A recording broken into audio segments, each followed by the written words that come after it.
In this video, we're going to start up um, a new topic on what's called thermochemistry. Um, what we're looking at here, this is a subfield of thermodynamics, which we will talk a little bit about thermodynamics. In thermodynamics, we're looking at, energy, right? And the changes and the uses and how energy works and all this stuff. In thermochemistry, we're looking at purely the relationship between chemistry and energy. And a lot of times this has to do with um, chemical reactions and stuff. Okay. In this first bit, I just want us to get some main thermochemical ideas under our belt, and then we'll dive into more details later on. Okay. Um, you got to get some definitions in here. Energy, this is the capacity to do work. It's not a very good definition, but that's what it's called. And by good, I just mean not from a judgmental kind of way, but just means there's not a lot of information in there, right? The capacity to do work. What does that even mean? Well, work is the result of a force acting through a distance. So moving a force through a distance is work, okay? And it takes energy to do that, okay? And then heat is related to this. Heat is the flow of energy that's caused by a temperature difference, okay? So one of the best ways we can think about this, remember, work is called W and heat is called Q, okay? Is that energy is possessed by objects, right? It's something that a substance has. A substance has energy based on if it's moving or if it's sitting in a particular place or if it has a particular kind of bond in it, it has some sort of energy there. Heat and work are how energy gets exchanged. Okay. So things can swap heat energy back and forth by either changing the temperature of things or by doing some work. Okay, and we're going to see both of these things as we do it. When we're talking about thermochemistry and thermodynamics, we have to define what I call the frame of reference. What's our point of view as we do this? Okay. And we always define two things. We define the system and we define the surroundings. In terms of chemistry, the system is always the reaction,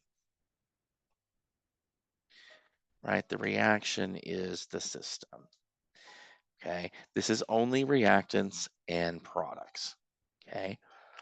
Literally everything else in the universe is the surroundings. Okay.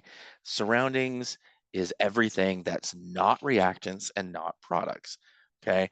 That's a huge thing to think about. From a chemistry standpoint, once you're pretty far away from where your reaction is sitting, the surroundings don't matter as much, right? You're doing your reaction in the lab. We're not going to care about what the temperature is on Mars while we do the reaction. Okay, probably doesn't matter. So we typically tend to think about things that are in close contact with the system, things that can exchange energy with the system. Okay. So in that case, we're thinking of the flask. What is your reaction in, right? Your test tube, your beaker, your flask, whatever, right? The solvent, you're doing a reaction in solution. The solvent is part of the surroundings. Okay. That'll be interesting when we do that. You, right? If you touch your flask, right, you become part of the surroundings. You have exchanged energy, right? This is why if you're heating something, you don't touch it because you don't want the heat to transfer to you from the reaction. Okay, lab bench, you can think of all kinds of things that are going to bump into um, the reaction. Okay, but our big definition here is going to be the surroundings or anything that can really exchange energy with the system. Okay, what this means is we've technically defined the thermodynamic universe as the system and the surroundings together is the entire universe. Okay, energy, believe it or not, has a direction to it. Okay, we call this the directionality, which means it's relative. Again, it's relative to the system. If the energy is given off by the system, that means something, or if energy is taken in by the system. So we often use words like emitted or absorbed to refer to these things, right? Emitted means out of the system. Absorbed is into the system. Okay. So if say you're doing a reaction where you take hydrogen and oxygen and heat them together and they turn into water. Okay. The products are lower in energy than the reactants, and so this reaction gives off heat. Okay. If it gives off heat, then we call it exothermic because heat is coming out. So thermic means heat, exo for out. Okay. Um, if we have another reaction, you take mercury oxide and heat it up, you can decompose it into mercury metal and oxygen, but you have to heat it up. So this is requiring heat absorbed by the system, which means now we're talking about something that is endothermic, right? This is heat going in, right? These are literally pictures of these reactions that we're talking about. This is the orange mercury oxide in here being heated by the Bunsen burner. Okay, it's giving off droplets of mercury and oxygen gas is getting out. Here, this is the Hindenburg that's full of hydrogen gas. It managed to hit a spark and detonate the hydrogen by reacting it with the oxygen in the atmosphere, and this was a horrible fire. But this is exothermic because, right? Fire, hot, exothermic. Okay. While we're here, while we're thinking about this, let's go ahead and say that our secret word for this video is Leopold. Leopold. All right. Where are we at? Okay. So let's decide. I didn't set this up right. Let's look at some things and decide if we can tell if heat is going into or out of the system. Okay. So here's this guy. He's sweating. The sweat is evaporating. Okay. So sweat evaporating is we're having liquid turn into a gas. So it's going from a lower energy state to a higher energy state. No. Yes. Yes. Sweat evaporating is going to be endothermic. Okay. If we have water and else is freezing the water, okay, water freezing. So here we're going from a liquid to a solid. So we're going from a high energy state to a lower energy state, liquid to solid. This means that this is exothermic. We are giving off the heat. Okay. Now we have this, I call this gummy bear overreacting, right? The guy puts the gummy bear in the reaction and it goes bananas. What is this? You should probably think about this for a second, right? Do we have fire coming off of this reaction? Well, yes, we do. Fire is hot. Hot is heat. Heat is coming out. So this is also exothermic. Okay. Hope that helps clarify a couple of things. Let's keep going. Maybe. Maybe not. Okay. Here we go. Unit review. You know this already. We did this at the beginning of the semester, but I want to say it again so we have it. The SI unit is a joule.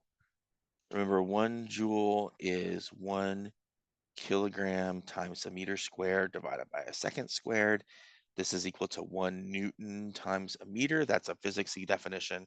This comes from our kinetic energy definition that says that is 1/2 mass times the velocity squared.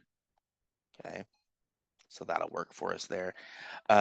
Calorie is our metric unit. Calorie has a physical definition to it. Okay, 1 calorie is equal to the heat required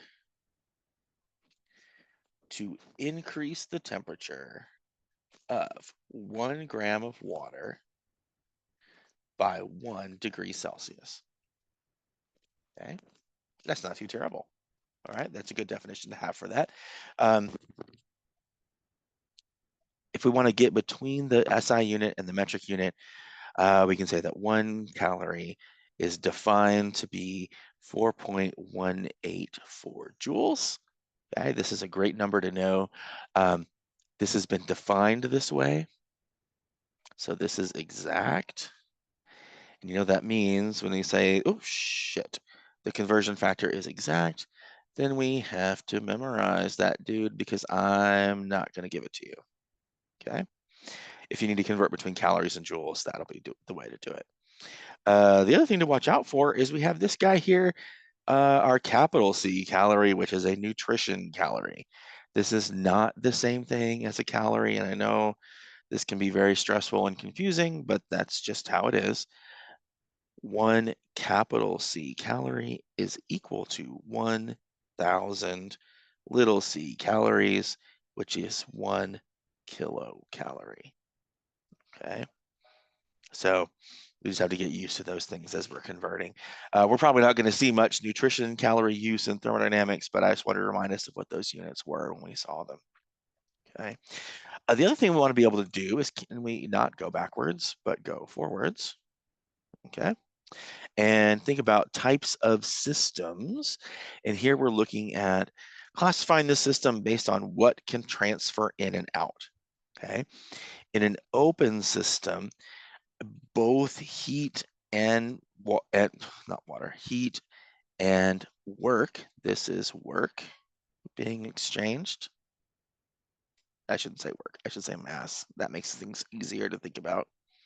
Okay, both heat and mass can be exchanged with the surroundings. Okay, in a closed system, only the heat can get in and out, right? We've plugged it up so nothing can get in or out. No mass is being exchanged. Okay, in an isolated system, nothing is exchanged. Right? This is like a thermos. Right? The thermos is insulated, so it keeps hot things hot and cold things cold because there's no exchanging heat, there's no exchanging mass with the surroundings. Okay. Last thing we got to get at here now is what's called a state function. Okay.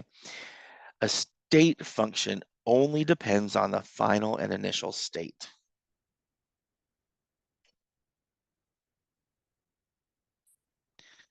Final and initial state. Okay.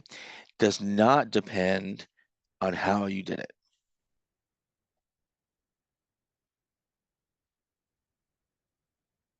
Okay. So for example, if you're this person and let's have a different color there. If you're this person and you take the nice meandering pathway up the mountain, okay, you get to the top. That's cool. That took you 12 miles to get there, but you're still at the top. If you're this person that decides they're going to scale the rough face and do some rock climbing and go up this way, they still make it to the top, right? The difference between the top and the bottom is the same, okay? The altitude or the change in height is the same, right? So the way we can say this is the change in the height is equal to the height final, where did you finish? At the top, minus the height initial, what is your elevation at the bottom? Okay, and there's a lot of things that are state functions, and we'll see them. Anytime we say something is a state function, it just means that we can say the change in whatever that is the final minus the initial. Okay, so things like energy, temperature, volume, pressure, altitude, there's more, and as we see them, we'll get to them. Okay, I think that is it for our intro to thermo. If you have any questions, let me know, and I'll see you in class.